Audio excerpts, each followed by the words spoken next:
नमस्कार साथियों, T four teacher के यूट्यूब चैनल पर आप सभी का हार्दिक स्वागत है। आज के इस वीडियो में हम शिक्षक भर्ती वर्ग 3 पर्यावरण अध्ययन ईवीएस के महत्वपूर्ण टॉपिक जिसका नाम है हमारे प्राकृतिक संसाधन एवं उनका संरक्षण, इस टॉपिक से संबंधित आज के इस वीडियो में हम 30 महत्वपूर्ण प्रश्नों को इस टॉपिक से संबंधित हल करेंगे और इससे बाहर आपका एक भी प्रश्न परीक्षा में नहीं जाने वाला है। इसलिए इस वीडियो को पूरा अंत तक देखिए। अगर वीडियो पसंद आता है तो वीडियो को लाइक कर देना, अपने बाकी साथियों तक ज़्यादा से ज़्यादा शेयर कर दीजिए इस वीडियो को, और चैनल पर यदि नए हो तो चैनल को सब्सक्राइब कर लीजिए और बेल आइकॉन को ऑल पर सिलेक्ट कर लीजिए ताकि ऐसे टॉपिक वाइज आपको वीडियो मिल सके। बिना किसी देरी के पहले प्रश्न की ओर बढ़ते हैं। आज का पहला प्रश्न है, निम्न में से कौन प्राकृतिक संसाधन नहीं है। यहाँ पर हमें कौन प्राकृतिक संसाधन नहीं है, तो इनमें से जो विकल्प रहेगा संस्था जो है यह प्राकृतिक संसाधन नहीं है। सी ऑप्शन हमारे इस प्रश्न का सही आंसर रहेगा। प्रश्न संख्या 2, खालिस्तान एक महत्वपूर्ण प्राकृतिक संसाधन है जिस पर मानव जीवन, वन्य जीवन, प्राकृतिक वनस्पति तथा आर्थिक क्रियाएं आदि होती है। तो कौन सा ऐसा संसाधन है जिस पर मानव जीवन, वन्य जीवन, प्राकृतिक वनस्पति और आदि आर्थिक क्रियाएं होती है, तो वह संसाधन भू संसाधन हो जाएगा। राइट आंसर हमारे प्रश्न संख्या 2 का विकल्प डी करेक्ट आंसर रहेगा। प्रश्न संख्या 3, भारत के कितने प्रतिशत भौगोलिक क्षेत्र में मैदान है। भारत के कितने प्रतिशत भौगोलिक क्षेत्र में मैदान है, तो लगभग 43% क्षेत्र पर क्या है, मैदान है। ऑप्शन सी हमारा सही जवाब इस प्रश्न का हो जाएगा। अगला प्रश्न देखते हैं साथियों, प्रश्न संख्या 4, भूमि की विशेषताओं में शामिल है। भूमि की विशेषताएं बताना है। भूमि का क्षेत्र सीमित होता है, बिल्कुल सही है। अनाशवान है, सही है। गतिहीन है, भूमि गति नहीं कर सकती है, सही है। इसलिए हमारा राइट आंसर उपरोक्त सभी हो जाएगा। विकल्प डी हमारा करेक्ट आंसर हो जाएगा। प्रश्न संख्या 5, भारत में लगभग कितने प्रतिशत भूमि कृषि योग्य भूमि के अंतर्गत है। भारत में लगभग कितने प्रतिशत भूमि कृषि योग्य भूमि के अंतर्गत है, तो लगभग भारत में 57% भूमि जो है वह कृषि करने योग्य है। ऑप्शन बी हमारा करेक्ट आंसर रहेगा। चलिए आगे बढ़ते साथियों, प्रश्न संख्या 6 की ओर। प्रश्न संख्या 6 में हमें बताना है, भारत में किस प्राकृतिक शक्तियों से भूमि निम्नीकरण सबसे अधिक होता है। किस प्राकृतिक शक्तियों से भूमि निम्नीकरण सबसे अधिक होता है भारत में, तो अति चराई से होता है। ऑप्शन सी हमारे इस प्रश्न का सही जवाब हो जाएगा। अगला प्रश्न है प्रश्न संख्या 7, निम्न में से कौन प्राकृतिक उपहार है। कौन प्राकृतिक उपहार है, तो यहाँ पर दिए गए विकल्प जो है इसमें से ऑप्शन सी जो है भूमि, यह प्राकृतिक उपहार है। ऑप्शन सी हमारा सही जवाब रहेगा। प्रश्न संख्या 8, मृदा निर्माण के प्रमुख कारक कौन से है। मृदा निर्माण के प्रमुख कारक बताना है कि कौन से है। उच्चावच, यह मृदा निर्माण का कारक है। संस्तर क्षेत्र, यह भी मृदा निर्माण का कारक है। जलवायु भी मृदा निर्माण का कारक है। इसलिए हमारा राइट आंसर उपरोक्त सभी विकल्प डी इस प्रश्न का सही जवाब रहेगा। प्रश्न संख्या 9 है, मृदा के कटाव और उसके बहाव की प्रक्रिया को मृदा अपरदन कहते हैं। मृदा के कटाव और उसके बहाव की प्रक्रिया को मृदा अपरदन कहते हैं। मृदा अपरदन में प्रमुख निम्न में से कौन सा है। वायु अपरदन होता है, बिल्कुल सही है। जल अपरदन होता है, सही है। इसलिए हमारा राइट आंसर उपरोक्त दोनों हो जाएगा। विकल्प ए और विकल्प बी जो है यह मृदा अपरदन के प्रमुख कारक रहेंगे। अगला प्रश्न देखते हैं साथियों, प्रश्न संख्या 10, मृदा संरक्षण के लिए निम्न में से कौन सा उपाय नहीं है। मृदा संरक्षण के लिए कौन सा उपाय नहीं हो सकता है। पट्टी कृषि, दूसरा ऑप्शन दे रखा है रक्षक मेखला, सी दे रखा है समोच्च कृषि, डी है वन कटाई। तो इसमें पूछा था कि वन संरक्षण के लिए कौन सा उपाय नहीं है, तो ऑप्शन डी वन कटाई इसका उपाय नहीं हो सकता है। डी ऑप्शन इस प्रश्न का सही आंसर रहेगा। चलिए अगला प्रश्न देखते हैं साथियों, प्रश्न संख्या 11। प्रश्न संख्या 11 है, भारत में ताजे जल का मुख्य स्रोत क्या है। भारत में ताजे जल का मुख्य स्रोत क्या होगा, तो वर्षा का जो जल होता है साथियों वह ताजे जल का मुख्य स्रोत हो जाएगा। ऑप्शन सी हमारा करेक्ट आंसर रहेगा। चलिए आगे बढ़ते हैं साथियों, प्रश्न संख्या 12 की ओर। प्रश्न संख्या 12 पर बढ़ने से पहले आपसे रिक्वेस्ट है कि वीडियो को लाइक नहीं किया हो तो लाइक कर दीजिए, शेयर कर दीजिए। प्रश्न संख्या 12 में हमें बताना है कि भारत में कितना धरातली जल उपयोग के लिए उपलब्ध है। 28% है, 30%, 31% या फिर 32%। तो साथियों भारत में जो धरातली जल है वह उपयोग के लिए लगभग 32% उपयोग उपलब्ध है। हमारा डी ऑप्शन इस प्रश्न का बिल्कुल सही जवाब रहेगा। प्रश्न संख्या 13, भौमजल। भौमजल का सर्वाधिक उपयोग किसमें होता है? भौमजल का सर्वाधिक उपयोग किसमें होता है? तो भौमजल का सर्वाधिक उपयोग अगर परीक्षा में पूछा जाए तो इसका सर्वाधिक उपयोग साथियों सिंचाई में होता है। ऑप्शन बी हमारा राइट आंसर रहेगा। अगला प्रश्न देखते हैं साथियों, प्रश्न संख्या 14, भारत के किस राज्य में भौमजल की क्षमता लगभग 19% पाई जाती है? भारत के किस राज्य में भौमजल की क्षमता लगभग 19% पाई जाती है? तो ऐसा राज्य कौन सा राज्य है? तो यह राज्य आपका उत्तर प्रदेश राज्य हो जाएगा। ऑप्शन बी इस प्रश्न का करेक्ट आंसर रहेगा। Next question, question number 15, Bharat के किन राज्यों में भौमजल का विकास बड़े पैमाने पर किया जा रहा है? भारत के किन राज्यों में भौमजल का विकास बड़े पैमाने पर किया जा रहा है? उसमें कौन सा राज्य है? पंजाब भी सम्मिलित है, हरियाणा भी सम्मिलित है, राजस्थान भी सम्मिलित है। इसलिए हमारा राइट आंसर जो होगा साथियों, उपरोक्त सभी विकल्प डी इस प्रश्न का करेक्ट आंसर हो जाएगा। प्रश्न संख्या 16, भारत में वाटरशेड परियोजना। भारत में वाटरशेड परियोजना की शुरुआत कब हुई थी?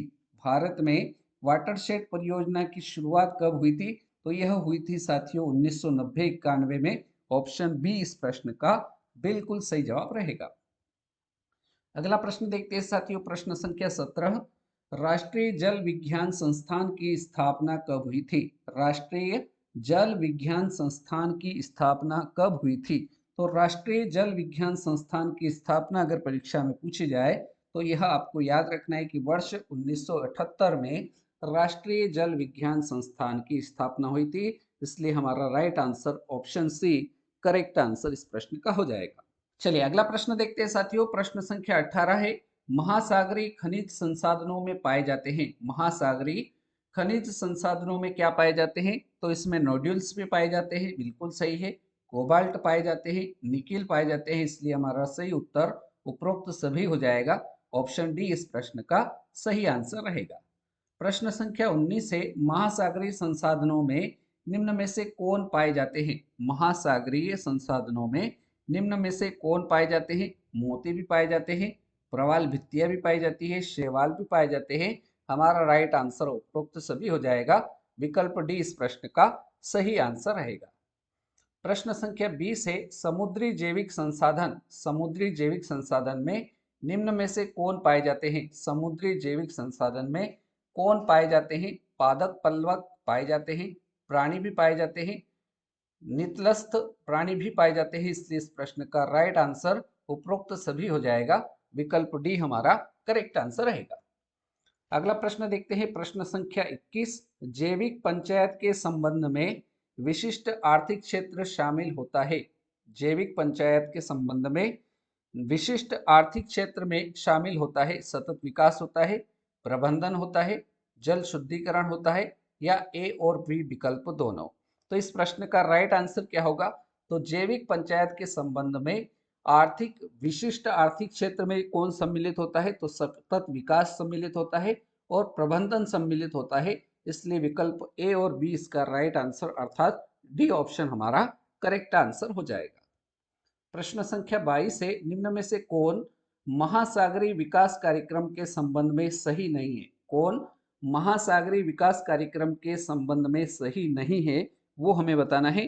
तो इस प्रश्न का राइट आंसर क्या हो जाएगा साथियों? विकल्प सी इस प्रश्न का राइट आंसर हो जाएगा। यह लवणीय जल शुद्धिकरण संबंधित कार्यक्रम है। यह कथन बिल्कुल असत्य है। तो हमारा राइट आंसर विकल्प सी रहेगा। चलिए आगे बढ़ते हैं साथियों, प्रश्न संख्या 23 की ओर। प्रश्न संख्या 23 है, निम्नलिखित में से कौन सा ऊर्जा का वर्गीकरण सही है? नवीकरणीय व अनवीकरणीय, तो यह ऊर्जा का वर्गीकरण सही है। परंपरागत व गैर परंपरागत, तो यह भी वर्गीकरण सही है। इस कारण से उपरोक्त दोनों ऑप्शन सी इस प्रश्न का राइट आंसर हो जाएगा। प्रश्न संख्या 24, निम्न में से सही कथन बताना है। चार विकल्प में से सही कथन कौन सा होगा? तो जल विद्युत परियोजना से पर्यावरण संतुलन एवं पुनर्वास की समस्या भी आती है, सही है। बायोगैस का उपयोग प्रायः खाना बनाने में होता है, सही है। उपयुक्त दोनों। डी ऑप्शन दे रखा है, नाभिकीय ऊर्जा में अत्यधिक मात्रा में बिजली उत्पादन नहीं होता है, तो यह कथन असत्य है और बाकी दोनों सत्य है, तो ऑप्शन सी इस प्रश्न का राइट आंसर रहेगा। अगला प्रश्न देखते हैं साथियों, प्रश्न संख्या 25। निम्नलिखित में से पेट्रोलियम के सही अभिलक्षण को बताना है। तो पेट्रोलियम का सही अभिलक्षण यहाँ पर कौन सा विकल्प में है? तो पेट्रोलियम जो होता है वो बदबूदार होगा, गाढ़ा होगा और गहरे रंग का तेल है, इसलिए ऑप्शन सी जो रहेगा वो हमारे प्रश्न संख्या 25 का करेक्ट आंसर रहेगा। चलिए आगे बढ़ते हैं साथियों, प्रश्न संख्या 26। प्रश्न संख्या 26 है, बायोडीजल के विषय में कौन सा कथन सही है? बायोडीजल के विषय में कौन सा कथन सही रहेगा वो हमें बताना है। बायोडीजल जेट्रोफा रतनजोत के बीजों से प्राप्त किया जाता है, यह कथन सत्य है। दूसरा विकल्प दे रखा है, देश का पहला बायोडीजल संयंत्र आंध्र प्रदेश के काकीनाडा में लगाया गया था, सही कथन दे रखा है। बायोडीजल करकास व पोंगनिया आदि के बीजों से भी प्राप्त किया जाता है, सत्य कथन है। इसलिए इस प्रश्न का राइट आंसर जो होगा साथियों उपरोक्त सभी हो जाएगा, विकल्प डी हमारा करेक्ट आंसर रहेगा। प्रश्न संख्या 27 देखते हैं, निम्नलिखित में से कौन कौन सा जीवाश्म ईंधन है? यहाँ पर हमें जीवाश्म ईंधन बताना है। कोयला जीवाश्म ईंधन है, पेट्रोलियम यह भी जीवाश्म ईंधन है, प्राकृतिक गैस यह भी जीवाश्म ईंधन है। इसलिए इस प्रश्न का राइट आंसर जो होगा साथियों उपरोक्त सभी ऑप्शन डी हमारा सही जवाब रहेगा। चलिए आगे बढ़ते हैं साथियों, प्रश्न संख्या 28 की ओर। प्रश्न संख्या 28 है, निम्नलिखित में से ऊर्जा संरक्षण की विधि नहीं है। कौन सी ऊर्जा संरक्षण की विधि नहीं है वो हमें बताना है। सार्वजनिक परिवहन, तो यह ऊर्जा संरक्षण की विधि है। गैर परंपरागत ऊर्जा स्रोतों को बढ़ावा, यह भी ऊर्जा संरक्षण की विधि है। सी ऑप्शन दे रखा है, ऊर्जा दक्षता वाले उपकरण का उपयोग करना, यह भी विधि ऊर्जा संरक्षण की विधि होगी। लेकिन डी ऑप्शन जो है, व्यक्तिगत वाहन व्यवस्था, यह ऊर्जा संरक्षण की विधि नहीं है। ऑप्शन डी हमारे इस प्रश्न का करेक्ट आंसर हो जाएगा। अगला प्रश्न देखते हैं साथियों, प्रश्न संख्या 29। प्रश्न संख्या 29 में हमें बताना है, खालिस्तान के लिए नवीकरणीय ऊर्जा संसाधनों के प्रयोग के साथ साथ ऊर्जा का अपव्यय रोककर संरक्षण की आवश्यकता है। सतत विकास के लिए, वैश्विक तापमान के लिए, ओजोन क्षय के लिए, या इनमें से कोई नहीं? तो साथियों यहाँ पर खालिस्तान में क्या आएगा, सतत विकास के लिए नवीकरणीय ऊर्जा स्रोतों के प्रयोग के साथ साथ ऊर्जा का अपव्यय रोककर संरक्षण करने की आवश्यकता है।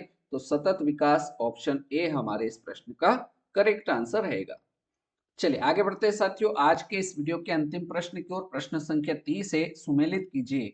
यहाँ पर कोयला दे रखा है। कोयला जो होता है साथियों किसका संगठक है? तो यह कार्बन का संगठक है। तो पहले का जो हो जाएगा वो तीसरा नंबर हो जाएगा। तो पहले का तीसरा कहाँ पर दिख रहा है आपको? ऑप्शन सी में दिख रहा है। तो एक तो ये सही हो जाएगा, इसी से आप अंदाजा लगा लेंगे कि यह विकल्प सही हो जाएगा। दूसरा देखते हैं, द्रवित पेट्रोलियम गैस। द्रवित पेट्रोलियम गैस जो है वो साथियों क्या हो जाएगा? ब्यूटेन होता है उसमें, ये दूसरे नंबर पे आ जाएगा। तो दूसरे का क्या हो जाएगा? दूसरा ये बिल्कुल सही है। संपीड़ित प्राकृतिक गैस, इसमें मेथेन होता है। तो सही क्रम हमारा क्या हो जाएगा? 3 2 1, 3 2 1 आपका ऑप्शन सी में दिख रहा है। ऑप्शन सी इस प्रश्न का करेक्ट आंसर रहेगा। तो साथियों इस प्रकार से आज के इस वीडियो में हमने 30 महत्वपूर्ण प्रश्नों को आज के इस वीडियो में हल किया। उम्मीद करता हूँ ये 30 प्रश्न आपको समझ में आए होंगे। और आज का जो हमारा टॉपिक था उसका नाम था हमारे प्राकृतिक संसाधन एवं उनका संरक्षण। इससे संबंधित 30 महत्वपूर्ण प्रश्नों को आज के इस वीडियो में हमने हल किया। उम्मीद करता हूँ वीडियो पसंद आया होगा। वीडियो पसंद आया हो तो लाइक करें, शेयर करें ज्यादा से ज्यादा, और चैनल पर नए हो तो चैनल को सब्सक्राइब कर लीजिए ताकि इस प्रकार के नए वीडियो आपको मिल सके। आपने इस वीडियो को पूरा अंत तक देखा उसके लिए बहुत बहुत धन्यवाद। अगले वीडियो में मिलते हैं ऐसे नए टॉपिक के साथ। तब तक के लिए जय हिंद, जय भारत, वंदे मातरम।